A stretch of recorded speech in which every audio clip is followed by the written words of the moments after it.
Prince of Persia is a fantasy platform game, originally developed by Jordan Mechner and released in 1989 for the Apple II, that represented a great leap forward in the quality of animation seen in video games. After the original release on the Apple II, it was ported to a wide range of platforms.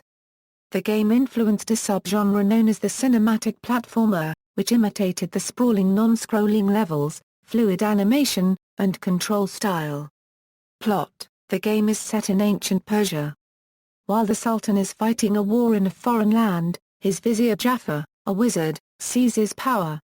His only obstacle to the throne is the Sultan's daughter. Jafar locks her in a tower and orders her, under threat of execution, to become his wife. The game's nameless protagonist, whom the princess loves, is thrown into the palace dungeons. The player must lead him out of the dungeons and to the palace tower, defeating Jafar and freeing the princess in under 60 minutes. In addition to guards, various traps and dungeons, the protagonist is further hindered by his own doppelganger currency, an apparition of his own self that is conjured out of a magic mirror. Gameplay: the main objective of the player is to complete the game within 1 hour. The player must lead the game protagonist out of a dungeon and into a tower. Doing so requires bypassing traps and fighting hostile swordsmen. The game consists of 12 levels. To complete a game, all 12 levels must be completed in one session. A game session may be saved and resumed at a later time only after level 3. The player has a health indicator that consists of a series of small red triangles. The player starts with 3. Each time he is damaged, the player loses one of these indicators.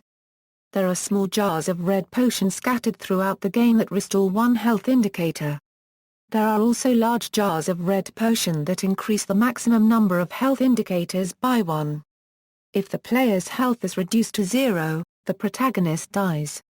Subsequently, the game is restarted from the beginning of the stage in which the protagonist died, but the timer will not reset to that point, effectively constituting a time penalty.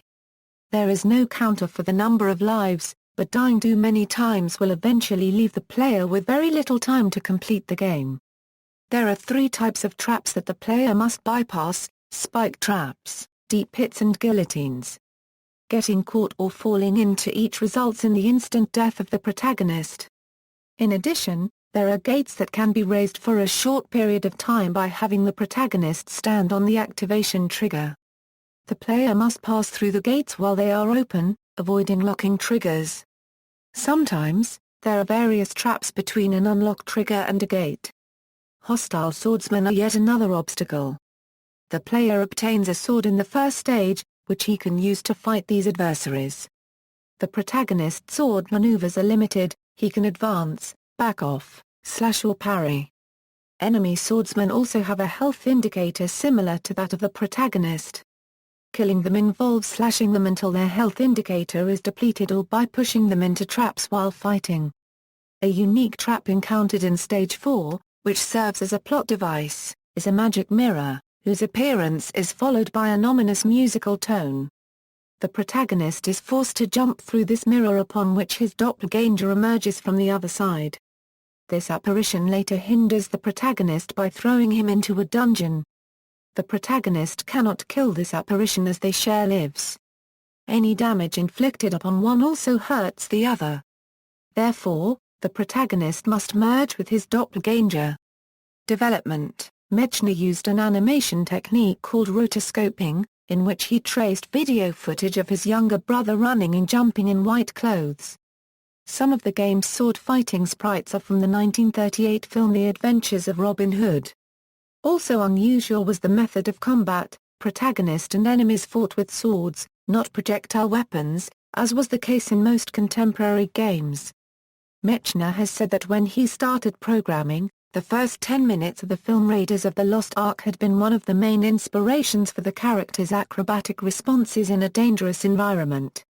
For the Japanese computer ports, ASUS Software and Rivalsoft enhanced the visuals and redesigned the prince's appearance, introducing the classic turban and vest look that was featured in later Prince of Persia ports and games by Broderbund. Ports, reception. Computer Gaming World stated that the game package's claim that it breaks new ground with animation so uncannily human it must be seen to be believed was true. It concluded that Prince of Persia captures the feel of those great old adventure films. A tremendous achievement, and compared its impact on gaming to Star Wars on film. The New York Times described the Macintosh version as having brilliant graphics and excellent sound. Sure, who could do all this years ago on a Commodore 64 or Atari 400? But those games never looked or sounded like this. Reviewing the Genesis version, GamePro praised the extremely fluid animation of the player character and commented that the controls are difficult to master but nonetheless very effective. Comparing it to the SNES version, they summarized that the Genesis version has better graphics, and the SNES has better music. Otherwise, the two are identical in almost every way. Electronic Gaming Monthly likewise assessed the Genesis version as an excellent conversion of the classic action game, and added that the game's challenging strategy and technique give it high longevity. Despite critical acclaim, the game was initially a commercial failure in North America, where it had sold only 7,000 units each on the Apple II and IBM PC platforms by July 1990.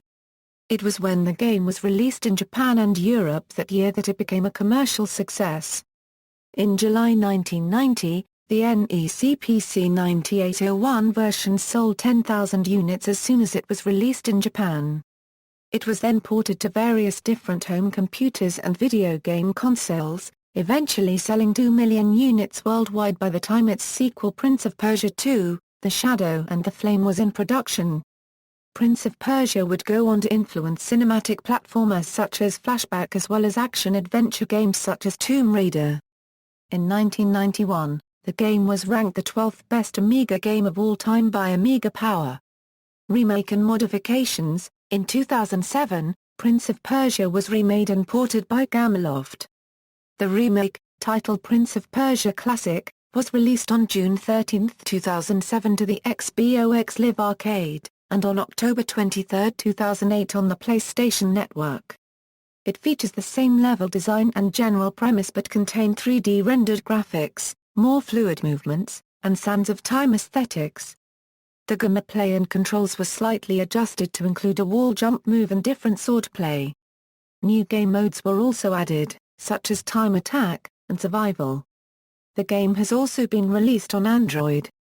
Reverse engineering efforts by fans of the original game have resulted in detailed documentation of the file formats of the MS-DOS version.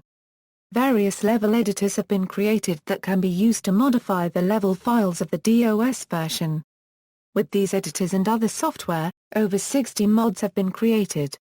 Source code release. On April 17, 2012, Jordan Mechner established a GitHub repository containing the long-thought-lost original Apple II source code for Prince of Persia. A technical document describing the operation of this source code is available on Mechner's website. References. External links, official website, Prince of Persia at Moby Games, Prince of Persia at World of Spectrum, Prince of Persia one page at popu.com.